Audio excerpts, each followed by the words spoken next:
স্বাগতম। আজ আমরা শুনব এক ছোট গল্প, পুরস্কার। লিখেছেন সত্যজিৎ রায়। প্রস্তুত তো? তাহলে চলুন শব্দের জাদুতে হারিয়ে যাই অক্ষর বিলাসে। গল্প পাঠে আমি নাহার নিশে। শুরু হচ্ছে আজকের গল্প, পুরস্কার।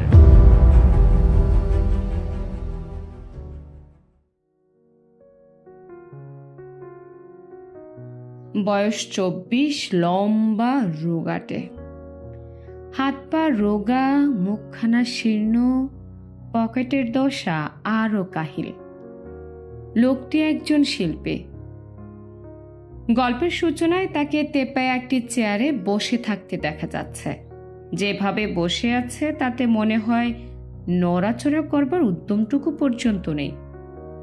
ঠোঁট থেকে খুবই বিপজ্জনকভাবে জ্বলছে একটা আধখাওয়া সিগারেট।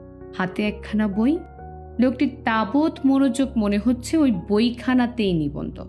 এই যে দৃশ্য, এর মধ্যে অস্বাভাবিক কিছু কারো চোখে পড়বে না। একটু নজর করে দেখলে অবশ্য ভিন্ন কথা। তখন যা দেখা যাবে তার কোনো ব্যাখ্যা নেই। বইখানা উল্টো করে ধরা।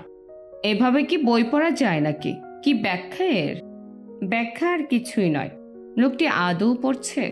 এমনকি বইয়ের দিকে চোখেই নেই তার। আসলে যাকে মাঝামাঝি দূরত্ব বলা যায়, সেরকমেরই একটা ব্যবধান থেকে লোকটি ওই বইয়ের দিকে তাকিয়ে আছে মাত্র। চোখের দৃষ্টি শূন্য। তার মানে লোকটি কিছু ভাবছে। সত্যিই তাই। ওর মাথায় রয়েছে একটি প্রদর্শনীর চিন্তা। আজ সকালেই তো কাগজে বেরিয়েছে এই প্রদর্শনীর খবর। এবারকার চারুকলা প্রদর্শনী নাকি এত বড় আকারে অনুষ্ঠিত হতে চলেছে, আর মিডিয়াম বা মাধ্যম ব্যবহারের ব্যাপারে কোনো বিধিনিষেধই নেই। শিল্পী ওটা বেছে নিতে পারবেন তার আপন ইচ্ছা অনুযায়ী। এই প্রদর্শনীর দুটোই হচ্ছে মস্ত বৈশিষ্ট্য। এর ফলে শিল্পী তাদের প্রতিভার পরিচয় একেবারে অবাধে দিতে পারবেন। প্রদর্শনীর এই যে বিজ্ঞপ্তি, এটাই নিয়ে এখন ভাবছে আমাদের শিল্পী। ছাপার অক্ষরে যা কিনা একেবারেই ঠান্ডা ও নেহাতি একটি খবর মাত্র, তাই তাকে আলোড়িত উত্তেজিত করে তুলেছে। দীর্ঘদিন যাবৎ সে তো ধৈর্য ধরে এরকমই একটা সুযোগের প্রতীক্ষায় ছিল। তুলির ব্যবহার, তার দক্ষতা যে কতখানি, সে চাইছিল যে লোকে সেটা জানুক, তাকে কিছুটা স্বীকৃতি দেখ। সেই স্বীকৃতি পাওয়াই এই হচ্ছে একমাত্র সুযোগ। নিজের প্রতিভা সম্পর্কে কোনো অলিক ধারণা তার একেবারেই নেই। প্রদর্শনীতে বেশ মোটা অক্ষরে যেসব ওই যে নগদ পুরস্কার দেওয়া হয়, সেসবের কোনোটাই যে সে পাবে এমন কথা সে কল্পনাও করে না। তার কাজের জন্য উদ্যোক্তাদের একটা প্রশংসাপত্র পেলেই সে খুশি হয়ে যায়। তাও যে পাবে এমন ভরসা তার নেই। কিন্তু তবু সে চাইছে যে প্রদর্শনীতে তার ছবিটা টাঙানো হোক, লোকে তার কাজ দেখুক। তাছাড়া ভিতরে ভিতরে একটা আশা যে নেই তা হয়তো নয়। বলা তো যায় না। শিল্প প্রদর্শনী নিয়ে কাগজে কাগজে যেসব লেখা বেরোয় তাতে তার কাজের একটা উল্লেখ হয়তো থাকতে পারে। কোনো সমালোচক হয়তো লিখতেও পারে, শ্রীয়ের আ ফ্যামিলি গ্রুপ চিত্রখানির আবেদনও কম নয়। তার কম্পোজিশন, চিত্রাকর্ষণ, রঙের নির্বাচনেও বেশ মুনশিয়ানা ছাপ রয়েছে, ইত্যাদি ইত্যাদি। শরীরে আলস্য, হাতের মধ্যে উল্টে ধরা বই। লোকটি এখন চিন্তাময়। কি হবে তার ছবির বিষয়বস্তু, তাই নিয়ে সে ভাবছে। শিল্পের ব্যাপারে যদি তার কোনো ব্যক্তিগত পছন্দ অপছন্দ থেকেই থাকে, তো বলবো যে সে রিয়ালিজম বা বাস্তবতার অনুরাগী। যা বাস্তব তার সঙ্গে সে একেবারে আঠার মতো সেটে থাকে। প্রকৃতিকে ভেঙে চুরে বিকৃত করে দেখানোই তো আধুনিক শিল্পের রীতি হয়ে দাঁড়িয়েছে। কিন্তু তার সৌন্দর্যবোধে তাতে পীড়িত হয়। শিল্পের যা স্যারুলিজম বা অধিবাস্তববাদ বলে চলছে, তা তার ভীতি উদ্রেক করে। তাছাড়া রেখা আর আকৃতি নিয়ে ওই যেসব পাগলামির খেলা, যার নাম দেওয়া হয়েছে অ্যাবস্ট্রাকশন বা বিমূর্ত শিল্প, ওটা তার মনে আদৌ কোনো সাড়া জাগায় না। তার বন্ধুদের মধ্যে অনেকেই শিল্প নিয়ে বড় বড় সব কথা বলে। তাদের কেউ বা শখের সমালোচক, কেউ বা নিজেই চিত্রশিল্পী। তারা তার সংকীর্ণ মনোভাবের নিন্দা করে বলে, তোমার কথা শুনলে হাসি পায় হে, বলে ওইসব বস্তা পচা পুরনো ধারণা নিয়ে আর চলবে না। আধুনিক শিল্পীদের কাজগুলো সব ভালো করে দেখো, তার তাৎপর্য বুঝবার চেষ্টা করো। এটা তোমাকে করতেই হবে, না করে কিন্তু উপায় নেই। এই যে সব জিনিয়াস, এদের তুমি উপেক্ষা করবে কি করে? বলেই তারা এক গাদা নাম আউড়ে যায়, খটোমটো সব নাম। শুনে তার কান ঝাঁ ঝাঁ করতে থাকে, কিন্তু মতের কোনো বদল ঘটে না। আধুনিক শিল্পকলার উপরে যেসব বই রয়েছে তা যে সে কখনো পড়ে দেখবার চেষ্টা করেনি তা নয়, চেষ্টা করেছে একাধিকবার। কিন্তু সেই বইগুলোর মধ্যে যেসব ছবি রয়েছে তা এতই কিম্ভূত ঠেকেছে তার কাছে যে পড়া আর এগোয়নি। এরকম একটা ছবির কথা মনে পড়ছে তার। ছবিখানা দেখে মনে হয়েছিল কাঁচা হাতে কেউ নিয়ান্ডারখাল বা পুরোপলীয় যুগের এমন এক আদি মানবীয় ছবি এঁকেছে, যার সম্ভবত গোধ হয়ে থাকবে, সে সঙ্গে যার গলাটা একেবারে জিরাফের মতো লম্বা। অথচ সেই ছবির নাম কি দেওয়া হয়েছে? না, আদর্শ নারী। ভাবা যায় তার মনে হয়েছিল যে এর যে অদ্ভুত রসিকতা আর কিছুই হতে পারে না। পরদিনই সে ছবি আঁকতে লেগে যায়। ওয়াটার কালারে সে সিদ্ধহস্ত, এটাও সে ওয়াটার কালারই আঁকবে। ছবির বিষয়বস্তু কি হবে? অনেক ভেবেচিন্তে আগের দিন সন্ধ্যাতেই সে তা ঠিক করে ফেলেছিল। শেক্সপিয়রের নাটকের যেসব দৃশ্য তার প্রিয়, এটা হবে তারই একটি চিত্ররূপ। ঘুমন্ত অবস্থায় লেডি ম্যাকবেথ হাঁটছেন, এই হবে তার ছবি। ছবির নাম দেবে দ্য সমন্নেমবুলিস্ট, অর্থাৎ স্বপ্নচারিণী। ছবি আঁকার ব্যাপারে এখনকার মতো উৎসাহ সে এর আগে কখনো পায়নি। আলাদা একটা কাগজের উপর তুলি দিয়ে হরেক রং মেলাতে মেলাতে সে দেখে নিচ্ছে যে ঠিক কোন কোন রঙের মিশ্রণ তার ছবির পক্ষে জুৎসই হবে। রঙের ব্যাপারটা ঠিক হয়ে যাবার পরে সে আসল কাজে হাত দিল। এটা যে তার একটা সেরা ছবি হবে তার সন্দেহ নেই। ছবিটা শেষ করতে মোট 10 দিন সময় লাগলো। নোংরা মলিন ছোট্ট যে ঘরখানিকে সে তার স্টুডিও হিসেবে ব্যবহার করে, ওর মধ্যে সে ঘর থেকে তাকে বড় একটা বেরোতে দেখা যায়নি। এই প্রথম সে তার মন প্রাণ একেবারে ঢেলে দিয়েছে একটা ছবির মধ্যে। যে ধৈর্য আর উদ্যম নিয়ে সে এঁকেছে এই ছবি, তার মতো ঢিলে ঢালা আর অগোছালো প্রকৃতির মানুষের পক্ষে সেটাকে একটু অস্বাভাবিকই বলতে হবে। ছবির কাজ মোটামুটি হয়ে যাওয়ার পরেও তো এখানে ওখানে একটু আধটু তুলির ছোঁয়া লাগাতেই হয়। সেটা শেষ হলো 5ই জানুয়ারি তারিখে। তখন সন্ধ্যা হয়ে আসছে। তুলি রেখে সে টান টান হাত ছড়িয়ে দিল। কাজের উত্তেজনায় দপদপ করছে তার পেশিগুলি। তারা এখন বিশ্রাম চায়। একটু বাদেই কাজটা কেমন হয়েছে ঠিক মতো সেটা বুঝে নেওয়ার জন্য কয়েক পা পিছিয়ে গিয়ে সে তার ছবির দিকে তাকালো। তাকিয়ে রইল পুরো 5 মিনিট। চোখ দুটি আধবোঝা, মাথাটা একপাশে একটু হেলানো। ছবিখানিকে যত দেখে ততই ভালো লেগে যায়। রং, অভিব্যক্তি, কম্পোজিশন সবই সাক্ষ্য দিচ্ছে সেই প্রেরণার। ভিতরে যার তাগিদ ছিল বলেই এই ছবিখানা সে এইভাবে আঁকতে পেরেছে। হঠাৎই তার মনে হলো যে নিজেকে সে অতিক্রম করে এসেছে, যা সে তার চোখের সামনে দেখছে। তেমন ছবি যে সে আঁকতে পারবে নিজের সম্পর্কে এমন ধারণাই তার ছিল না। এখন সে দারুণ তৃপ্ত। সে বুঝতে পারছে যে 10 দিন ধরে এই যে এত পরিশ্রম করেছে সে জলে যায়নি। কিন্তু নিজের সৃষ্টি নিয়ে আত্মতৃপ্ত হয়ে বসে থাকার মতো সময় তো নেই। প্রদর্শনীতে ছবি পাঠানোর আজই শেষ দিন। আজ রাত্রিরেই সে তার ছবির ডাকে পাঠিয়ে দেবে। নিজের ছবিতে সে যা দেখেছে সমালোচকদেরও সেটা দেখা চাই। আসলে তাদের দেখাটাই তো বেশি জরুরি। ইজেল থেকে ছবিখানা সে নামিয়ে রাখলো। তারপর খোঁজে লেগে গেল সুতো আর মোড়কের কাগজের।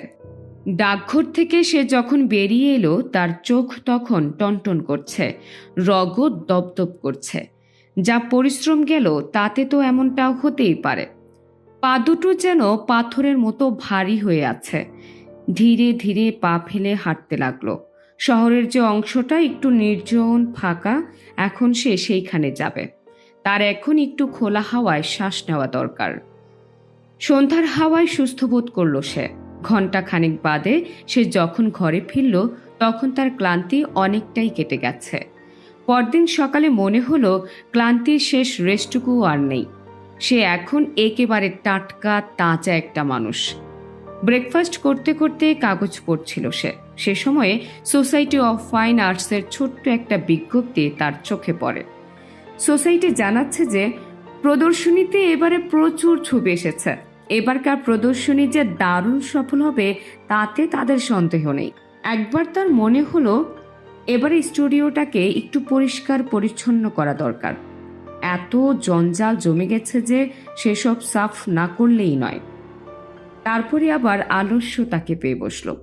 বসে বসে সে ভাবতে লাগলো উঠবে কি উঠবে না। শেষ পর্যন্ত মনে হলো সাফসুতোর কাজটা পরে করলেও চলবে। সেদিন সে যখন ফের তার স্টুডিও গিয়ে ঢুকলো তখন সন্ধে উতরে গেছে, ঘর অন্ধকার। তারই মধ্যে হাতড়ে হাতড়ে সে সুইচ টিপে আলো জ্বালালো। স্টুডিওটা একেবারে যাচ্ছে তাই রকমের অগোছালো হয়ে আছে। এখানে ওখানে পড়ে আছে রঙের টিউব, তুলিগুলোও যে কোনটা কোথায় ছড়িয়ে রয়েছে তার ঠিক ঠিকানা নেই। তাড়াতাড়ি কাজ করতে হয়েছে তো, তাই যেখানে যেটা রাখার কথা সেখানে সেটা রাখেনি। মেঝের উপরে ছেঁড়া ন্যাকড়া আর কাগজের ঢাই। স্টুডিও এই বিশৃঙ্খলা অবস্থা দেখতে দেখতেই হঠাৎ একখানা কাগজের উপর চোখ পড়ল তার। ইজেলের ঠিক নিচেই কাগজখানা পড়ে আছে। বুকটা হঠাৎ ধক করে উঠল। এটা তার চেনা কাগজ। নিচু হয়ে কাগজখানা সে তুলে নিল। তারপরেই যেন অন্ধকার হয়ে গেল গোটা পৃথিবী। ইজেলটাকে আঁকড়ে ধরে নিজেকে কোনো মতে সে সামলে নিল। হাতের মধ্যে যে কাগজখানা আঁকড়ে ধরে রয়েছে সেটা তো সামান্য একখানা কাগজ মাত্র নয়, সেটা যে তার সেরা ছবি, দ্য সমনন্যাম্বুলিস্ট, স্বপ্নচারিণী। এত পরিশ্রম করে এত যত্ন নিয়ে যার ছবি সে এঁকেছে সে লেডি ম্যাকবেথ এখন তার ঘুমন্ত ভাষাহীন কাচের মতো চোখে তার দিকে তাকিয়ে আছে। ওই চোখ দুটোও তারই দেওয়া। বিশ্বের প্রাথমিক প্রবল ধাক্কাটা কেটে যেতেই একটা ভয়ঙ্কর হতাশায় সে ডুবে গেল। গণ্ডগোল যে কোথায় হয়েছে সেটা বুঝতে তার বিশেষ সময় লাগেনি। এবারও তার অন্য মনস্কতাই তাকে ডুবিয়েছে। তার জীবনে এও তো নতুন কিছু নয়, অতীতেও একাধিকবার এমন ঘটনা ঘটেছে তার জীবনে। তবে কিনা সেই অন্য মনস্কতার পরিণাম বড় জোর হাসির খোরাক জোগাতে কখনোই এমন সর্বনাশ তার ফলে ঘটেনি। এবারে সেই সর্বনাশটাই ঘটল, নিদারুণ নিষ্ঠুর সর্বনাশ। মনে হলো প্রবল একটা গ্লানি যেন তার ভিতর থেকে উঠে আসছে। সে ভীষণ অসুস্থ বোধ করছে। কমিটির হাতে কি পৌঁছে দিয়েছে সে? আর সেই সঙ্গে শিল্পী ও ছবির নাম ছাড়া তো আর কিছুই তারা পায়নি। ছবির বদলে স্রেফ একখানা কাগজ পেয়ে তারা নিশ্চয়ই হেসে খুন হচ্ছে। ভাগ্যের নিষ্ঠুর পরিহাস ছাড়া আর কি বা একে বলা যায়। দাঁতের দাঁত ঘষে নিরুপায় আক্রোশে সে নিজেকে আর তার ভাগ্যকে বারবার ধিক্কার দিতে লাগলো। ছবিখানাকে কুচি কুচি করে ছিঁড়ে ফেলল সে। ছেঁড়া টুকরোগুলোকেও নিক্ষেপ করলো বাজে কাগজের ঝুড়ির মধ্যে। পরের সপ্তাহে সে প্রাণপণ চেষ্টা করতে লাগলো এই বিপর্যয়ের কথা ভুলে যাওয়ার জন্য রং আর তুলি দিয়ে এমন সমস্ত কাজ করতে লাগলো যে ধরনের কাজ সে এর আগে কখনো করেনি। আসলে এ তো আর কিছুই নয়, নিজেকে ভুলিয়ে রাখার চেষ্টা। সে যখন এই চেষ্টা চালিয়ে যাচ্ছে আর বিপর্যয়ের ব্যাপারটা সত্যি ভুলতে বসেছে, ঠিক তখনই 15ই জানুয়ারি অর্থাৎ প্রদর্শনীর যেদিন উদ্বোধন হবে সেই দিনটির সকালে একখানা চিঠি তার কাছে এসে পৌঁছালো। সে তার ব্রেকফাস্ট সেরে নিচ্ছে। এই সময় চিঠিখানা সে হাতে পায়। নীল রঙের লম্বাটে খাম, তার উপরে পরিচ্ছন্ন প্রতীক। কারা এই চিঠি পাঠিয়েছে তা ওই প্রতীক দেখেই বোঝা যায়। চিঠি পাঠিয়েছে সোসাইটি অফ ফাইন আর্টস। খাম খুলে চিঠি বার করবার আগে এক মুহূর্ত সে ভাবল যে চিঠিতে কি থাকতে পারে। তার মনে হলো রহস্যজনক পার্সেলটির সম্পর্কে সোসাইটি নিশ্চয়ই কিছু জানতে চাইছে। সম্ভবত এটা নিয়ম রক্ষার ব্যাপার মাত্র। সোসাইটি যা হামেশা করে থাকে, স্থিরভাবে খামের মধ্যে আঙ্গুল চালিয়ে চিঠিখানা সে বার করে আনলো। চিঠির সূচনা এরকম: প্রিয় মহাশয়, আমরা আপনাকে সানন্দ অভিনন্দন জানাই। কিন্তু এ তো অবিশ্বাস্য ব্যাপার। নিজের চোখেই সে বিশ্বাস করতে পারছিল না। সংক্ষেপে আধা আনুষ্ঠানিক ভাষায় সোসাইটি তাকে জানাচ্ছে যে তার ছবি দ্য সমন্বয়বুলিস্ট এবার একটি প্রথম পুরস্কার পেয়েছে। চিঠির উপসংহারে রয়েছে, স্বনিবন্ধন অনুরোধ, প্রদর্শনীর উদ্বোধন দিবসের অনুষ্ঠানে তার উপস্থিত থাকা চাই। তার মাথা ঘুরছিল। ব্যাপারটার মাথা মুন্ডু সে কিছুই বুঝতে পারছিল না। খুশি হবে কি সে বিভ্রান্ত বোধ করছিল। প্রাথমিক উত্তেজনা কেটে যাওয়ার পর সে বুঝতে পারল যে কোথাও কিছু একটা গন্ডগোল ঘটেছে, নয়তো এমন হয় না, এমন হতে পারে না। আধ ঘন্টা বাদে সে যখন টাউন হলে গিয়ে পৌঁছলো, নিরুদ্ধ উত্তেজনায় তখন তার দম প্রায় বন্ধ হয়ে এসেছে। টাউন হলের মস্ত ফটক সর্বসাধারণের জন্য খুলে দেওয়া হয়েছে। প্রদর্শনী দেখবার জন্য লোক আসছে লাইন বেঁধে। অকারণে দরজা আটকে দাঁড়িয়ে আছে দুই বিপুলকায় শিল্পবোদ্ধা। তাদের ঠেলে ঠুলে কোনো রকমে সে ভিতরে গিয়ে ঢুকল। প্রদর্শনীর দোতলায় সিঁড়িতে চমৎকার গালচে পাতা, তার উপর দিয়ে একেবারে 3 ধাপ করে সিঁড়ি টপকে সে দোতলায় গিয়ে পৌঁছালো। যে হলে প্রদর্শনী রঙের বাহারে সেটা ঝলমল করছে। 4 দেয়াল জুড়ে নানা আকারের অসংখ্য ছবি। তার মধ্যে যেমন আছে ছোট্ট ছোট্ট সব মিনিয়েচার, তেমনি আছে বিশাল সব ক্যানভাস। উত্তেজনায় তার বুকের মধ্যে ধক ধক করছে। ঘুরে ঘুরে সে ছবি দেখতে লাগলো। যেসব ছবি পুরস্কার পেয়েছে তার প্রতিটি তলায় পরিচ্ছন্ন একটি লেবেল আঁটা, তাতে শিল্পী আর ছবির নাম। খুঁটিয়ে খুঁটিয়ে সেই লেবেলগুলো দেখে যাচ্ছে সে। উত্তর পূব আর দক্ষিণের দেয়াল শেষ করতে তার পুরো একটি ঘন্টা লেগেছে। ল্যান্ডস্কেপ, ফিগার, স্টিল লাইফ, নানান মাধ্যমে করা স্কেচ, কোনোটাই সে বাদ দেয়নি। এ যেন তার দৃষ্টিশক্তির অগ্নি পরীক্ষা। চোখ লাল, ব্যথাও করছে, কিন্তু তা হোক, রহস্যের সমাধান না করে সে ছাড়বেই না। সে যখন পশ্চিমের দেয়ালে গিয়ে দাঁড়ালো তখন তার উৎসাহ অবশ্যই অনেকটাই ঝিমিয়ে গেছে, কিন্তু সেখানে গিয়ে যা দেখলো তাতে তার উৎসাহের যেটুকু যাও বা অবশিষ্ট ছিল তাও তার রইল না।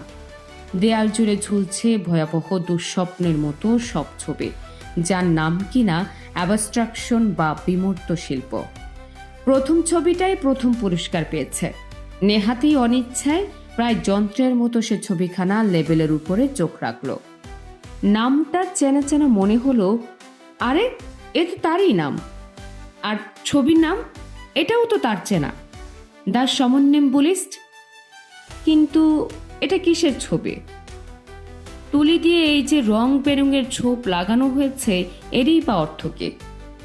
এরকম কিছু তো সে কস্মিক কালেও আঁকেনি। একেবারে বিদ্যুৎ চমকের মতোই ব্যাপারটা সে বুঝে গেল।